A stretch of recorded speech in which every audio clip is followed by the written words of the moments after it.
Hello. ఎలా ఉన్నారు అందరూ? అందరు బాగున్నారని అనుకుంటున్నా. యాక్చువల్గా ఈరోజు నేను చాలా ఇంపార్టెంట్ టాపిక్ మాట్లాడదాం అనుకుంటున్నా. About average middle class Indian men గురించి మాట్లాడదాం అనుకుంటున్నా. ఇది చాలా ఇంపార్టెంట్ సబ్జెక్ట్. యాక్చువల్గా దీని గురించి అందరికీ ఒక ఐడియా ఉండే ఉంటుంది, వాడు ఎంత సఫర్ అవుతాడు ఏందనేది అందరికీ తెలిసే ఉంటుంది కూడా. కానీ మై ఓన్ పర్స్పెక్టివ్, నా యొక్క దృష్టికోణం చెప్దాం అనుకుంటున్నా. ఒక Indian average middle class men గురించి చెప్దాం అనుకుంటున్నా. Okay, let's start. ఓకే. ఒక మిడిల్ క్లాస్ పేరెంటింగ్ ఎట్లుంటదంటే, right after the completion of BTech కానీ ఎనీ గ్రాడ్యుయేషన్ కానీ వాడు ఖచ్చితంగా జాబ్లో జాయిన్ కావాలి. వానికి ప్యాషన్, ఇష్టాలు ఏమన్నా ఉంటే అన్ని తీసి పక్కకు పడేయాలి, ఖచ్చితంగా జాబ్లో జాయిన్ కావాలి. ఇది ఒక బ్యాచ్. ఇంకో బ్యాచ్ ఉంటుంది, ఖచ్చితంగా ఏదో లోనో ఏదో పెద్ద అప్పు తీసుకొని వాడిని యూఎస్ పంపిస్తారు లేదా ఆస్ట్రేలియా పంపిస్తారు. వాడు అక్కడ ఏం పని చేసినా పర్లేదు కానీ ఆడికి పంపిస్తారు. ఇది ఒక బ్యాచ్. దాని తర్వాత యాక్చువల్లీ ఏంటంటే, నేను జాబ్ చేయొద్దంటలేను, ఎర్న్ చేయొద్దంటలేను, కానీ ఈ జాబే చేయాలని చెప్పి మనోళ్ళు ఇట్లా అంటే అలా చూస్తూ ఉంటారు. ఎట్లా అంటే, ఇప్పుడు యుఎస్లో చూసుకున్నట్టయితే అందరు చెప్తారు, ఒబామా కూతురో అబ్బాయో వాళ్ళు నచ్చిన పని చేసుకుంటూ ఉంటారు బయట పార్ట్ టైం. కానీ మనం చేయం. మనకు ఏంది, నామోషి అడ్డం వస్తుంది అన్నట్టు మధ్యలో. ఇదొకటి. ఇంకొకటి ఏంటంటే, వన్ ఆఫ్ మై ఫ్రెండ్ ఉన్నాడు అనమాట.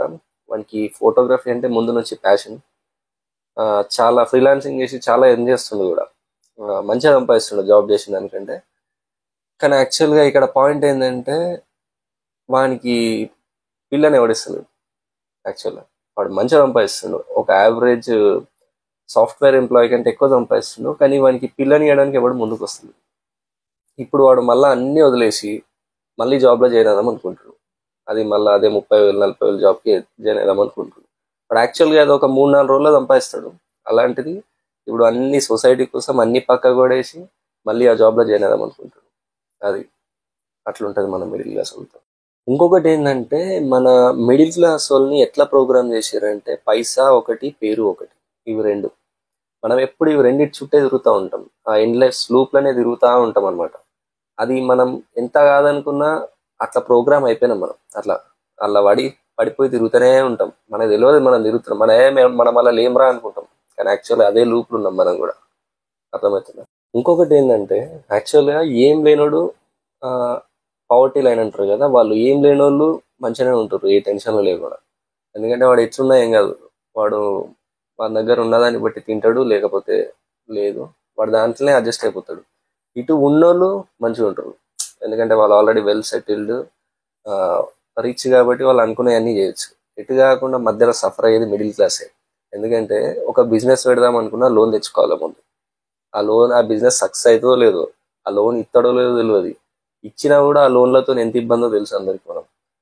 అలా ఇంకో పంచాయతీ ఏంటంటే, వానికి ₹1,00,000 జీతం కాగానే వాడు ఆ లక్షల 70,000 పెట్టి 70,000 ఈఎంఐ పెట్టుకుని ఫ్లాట్ తీసుకుంటాడు వాడు, డౌన్ పేమెంట్ ఎంత పెట్టి. ఎవడి జీవితాంతం వాడు బతుకునే రోజులు ఈఎంఐ కట్టుకుంటానే కూర్చోవాలి ఇక. ఇది ఒక ట్రాప్. అసలు ఇవన్నీ ట్రాప్లకు రీజన్ ఏంటంటే లోన్లు. అసలు ముందు లోన్లు ఈఎంఐలు పెట్టుకోదు నాకు తెలిసినంత వరకు అయితే. అంటే అది సర్టెన్ పాయింట్ ఆఫ్ టైంకి రియలైజ్ అయిపోతారు ఖచ్చితంగా. నాకు తెలిసి 30-35 టైంకి రియలైజ్ అయిపోతారు ఈఎంఐల వల్ల, లోన్ల వల్ల ఎంత నష్టపోతాం మనకు తెలియకుండా అనేది. అయితే నేను కొన్ని పాయింట్స్ చెప్తా, ఇవి సజెషన్ అనుకో ఇంకేమని అనుకో, కానీ నాకు నచ్చినవి చెప్తున్నా. Point number 1, civil. మన యాక్చువల్గా బయట ఎట్లా అయిపోయారంటే, ఇప్పుడు సివిల్ అంటే ఏంటంటే అవని అది జస్ట్ క్రెడిట్ రిపోర్ట్ అంతే. అసలు అది లేకపోతే వాడు మనిషే కాదన్నట్టు అట్లా చూస్తున్నారు. అసలు సివిల్కి అంత ఇంపార్టెన్స్ ఇవ్వాల్సిన అవసరం లేదు. ఇన్ఫ్యాక్ట్ ఉన్న సివిల్ని తక్కువ చేసుకోరు. ఇంకా ఏం లేదు, ఒక 4 క్రెడిట్ కార్డులు మామూలుగా ఫోన్ చేస్తూ ఉంటారు కదా, ఫోన్ చేసినప్పుడు 4 క్రెడిట్ కార్డులు తీసుకొని దాన్ని సెటిల్మెంట్ చేసుకోండి. ఇంకెవరు కార్డుల కోసం, పర్సనల్ లోన్స్ కోసం ఫోన్ చేయరు. నన్ను అడిగితే బెటర్ ఆప్షన్ ఏంటంటే, ఈ క్రెడిట్ కార్డులు, ఈ పర్సనల్ లోన్స్ కంటే అది మనకు తెలియకుండానే మనకు ఇంట్రెస్ట్, జిఎస్టీలని, ఛార్జెస్ అని చాలా వాడు కలెక్ట్ చేస్తాడు మన నుంచి. అవన్నీ అర్థం కాదు. మనం జస్ట్ ఏంటంటే స్టార్టింగ్ ఏంటి, అరే ఇంట్రెస్ట్, రేట్ ఆఫ్ ఇంట్రెస్ట్ తక్కువ కదా అనుకుంటాం. మనం వాటిపైన ఎంత ఛార్జెస్ వేస్తున్నానే చూడాలి. ప్రాసెసింగ్ ఫీ అంటాడు, ఫోర్ క్లోజర్ ఛార్జెస్ అంటాడు ఒకవేళ ముందే క్లోజ్ చేస్తే. దాని తర్వాత వాటిపైన జిఎస్టీలు అంటాడు. ఒకవేళ ఇన్ కేస్ లేట్ అయిందంటే ఇక దాని ఛార్జెస్ గురించి మనకు తెలిసిందే, ఏ రేంజ్లో ఇస్తాడు. కదా. అందుకే మనం అసలు ముందు సిబిల్ని పట్టించుకోవద్దు. ఇంకా బయట తెచ్చుకుందే మన ఫ్రెండ్ గారిని అడిగి తీసుకుంటే ఇట్లా ఒక 2 రోజులు లేట్ అయినా అవుతాడు వాడు.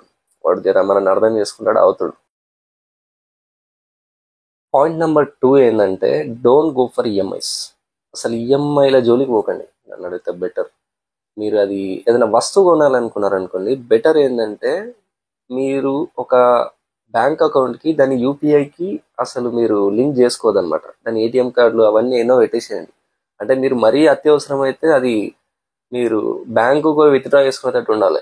అట్లా చేసుకోండి ఒక అకౌంట్ని. దాంట్లో ఈ అకౌంట్లో మీరు జమ చేస్తూ ఉండండి.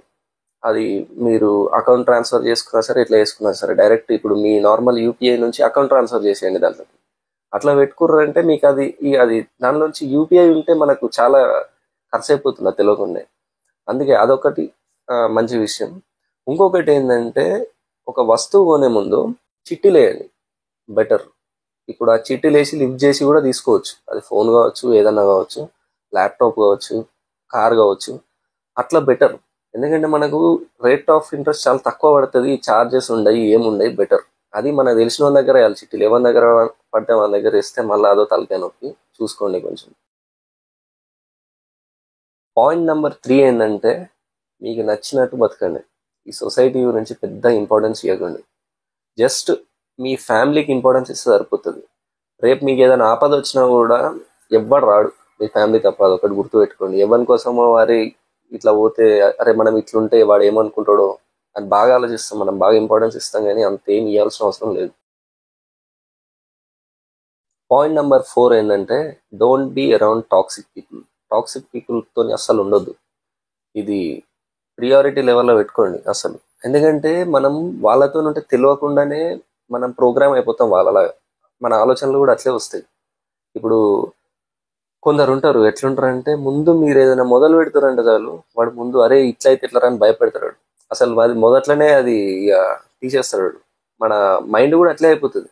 అంటే మొత్తం అంతా మన తెలియకుండా భయపడిపోతుంది. ఇప్పుడు ఫర్ ఎగ్జాంపుల్ ఇప్పుడు నేను ఏదైనా స్టార్ట్అప్ గురించో బిజినెస్ గురించో చెప్పినా అనుకో, అరే మొత్తం నష్టపోతే ఇట్లా రా, ఇట్లయితే ఇట్లా రా, గట్లయితే ఇట్లా రా అని ముందే అసలు అది దాని గురించి నువ్వు కొంచెం ప్లాన్ చేసి నువ్వు అదంతా ఎగ్జిక్యూషన్ తర్వాత ముందు ప్లాన్ చేసే స్టేజ్లోనే అంటే ఆ ఐడియా ఎవరికైనా నచ్చొచ్చేమో, వేరే వాళ్ళు ఏమైనా ఇన్వెస్ట్ చేయొచ్చేమో, ఇన్వెస్టర్స్ రావచ్చేమో.